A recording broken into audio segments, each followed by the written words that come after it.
C'est curieux. On dirait que quelqu'un a voulu écrire quelque chose là. Voyons voir.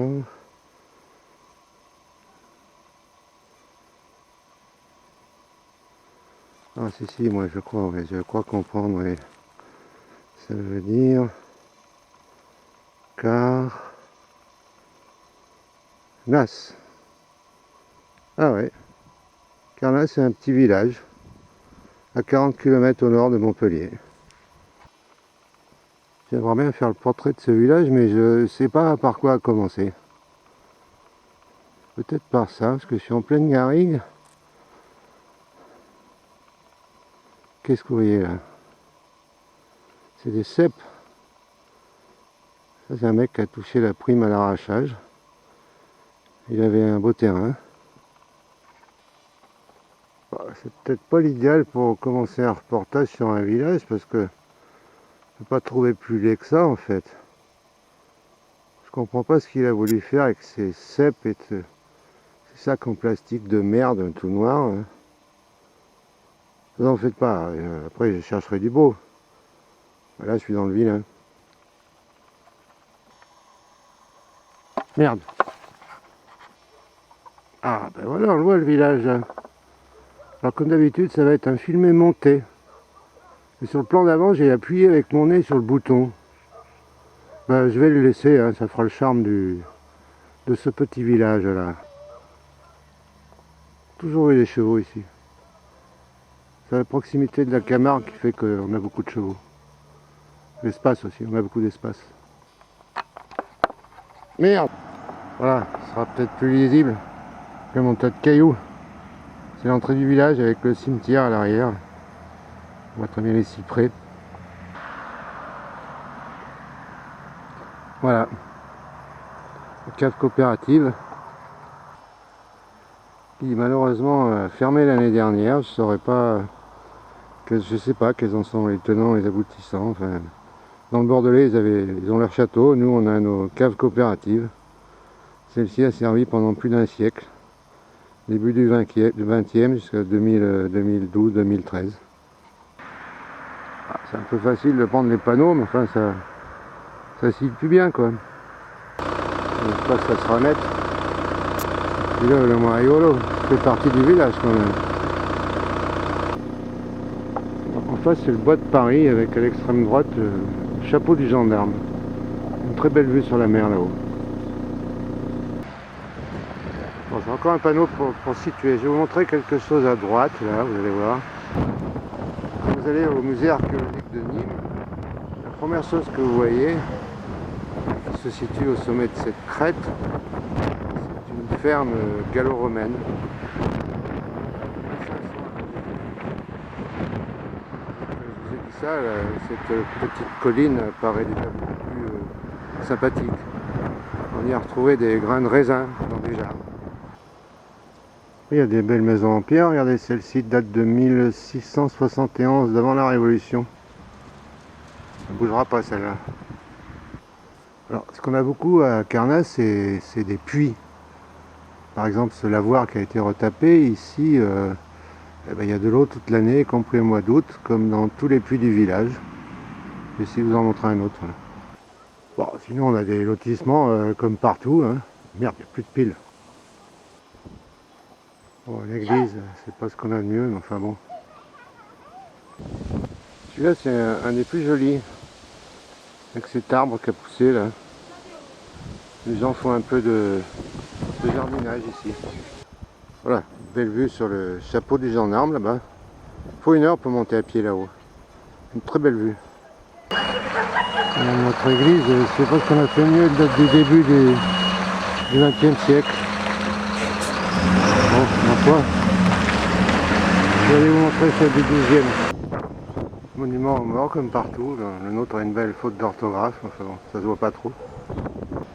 C'est un particulier qui a cru bon mettre des livres dans l'abri à côté de l'église. C'est sympa comme je sais pas quoi. Voilà notre mairie avec l'école de garçons et l'école de filles comme partout en France. Et évidemment notre salle des fêtes. Tous les villages veulent une salle des fêtes. Bon, elle est pas mal. Ouais, bah, ça s'appelle la rue du Four parce que avant il y avait le four communal là-bas sur lequel je suis en train de travailler. Et là devant vous, vous avez le château de Carnas qui daterait de... Enfin, le château, je suis pas sûr. Du XIIe siècle, mais la chapelle que je vais vous montrer, ça j'en suis sûr.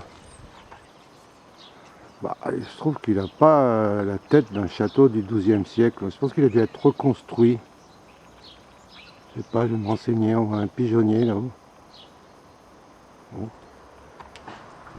Cette magnifique croix. C'est vrai que Carnas était catholique et protestant, et comme dans tous les villages, ils se sont bien écharclés ici. L'église du XIIe. Je peux pas rentrer, c'est privé maintenant. J'essaierai d'y retourner. Ah bah moi aussi. Et ça c'est le presbytère qu'on voit en face alors. Hein? C'est là qu'habitait le curé. Ouais, d'accord. Je pourrais malheureusement rien vous montrer, mais là c'est l'ancien cimetière de Carnas qui date du XIIe, comme l'église. Là rien. Là, la rue du Four, une très belle maison. La boulangerie qui a malheureusement fermé l'année dernière. À la place de cette boulangerie, avant s'élevait le four banal, tout au feu de bois évidemment. Ouais, bien triste qu'on n'ait plus de boulangerie.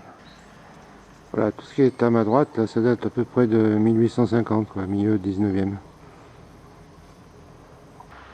De l'autre côté ici, vous êtes 1850. Par contre, tout là-bas au fond, on est en 1871, je crois l'avoir déjà dit. On pourrait faire une carte postale avec ça, tiens. Non? Je sais pas. Je n'avais jamais remarqué qu'il y avait toutes ces croix dans le village. Moi, je me renseigne. Ah, ça c'est de la construction comme on aime bien, c'est du solide là. Hein, bon, troisième jour, je repars en pleine nature. J'étais quand même bien obligé de vous montrer les oliviers, parce que c'est aussi l'arbre du coin, avec la vigne. Je pense pas avoir montré d'ailleurs, sauf une en décrépit. Là-bas c'est vers la mer. On voit parce qu'il n'y a plus de petites collines quoi. Là c'est le chapeau des gendarmes. Je vais essayer d'y aller par un chemin tout pourri là. J'espère que je vais pas casser ma bagnole. Quand même. Là-bas au fond on voit Sommières.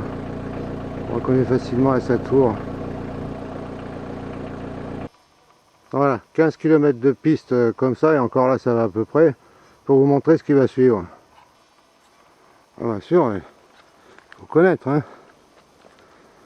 C'est pas un sanglier qui... C'est un mode qui va passer par là. Normalement je suis bientôt arrivé. Donc on dit des chasseurs, mais en fait, il n'y a qu'eux qui entretiennent les chemins comme ça. De Dieu. J'ai pas souvenir qu'il fallait autant marcher pour arriver sur ce magnifique point de vue là. Donc je suis sur la première colline du Piémont Sévenol, avec tout là-bas au fond la mer plutôt par là d'ailleurs.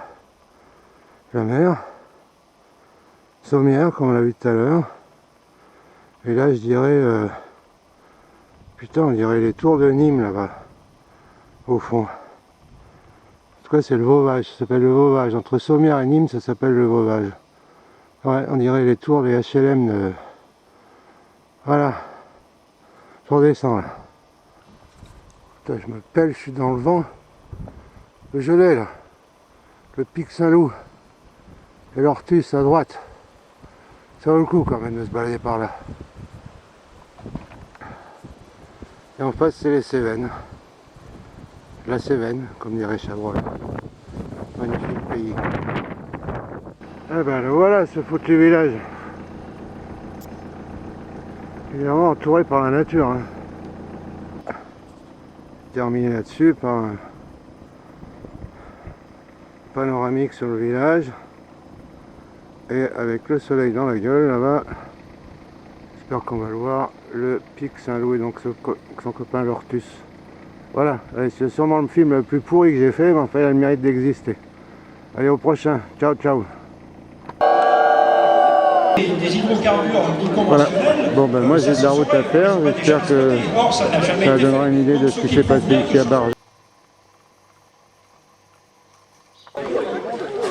Voilà, pour faire un bon film, il faut commencer par bien manger. Une petite entrecôte poivre vert.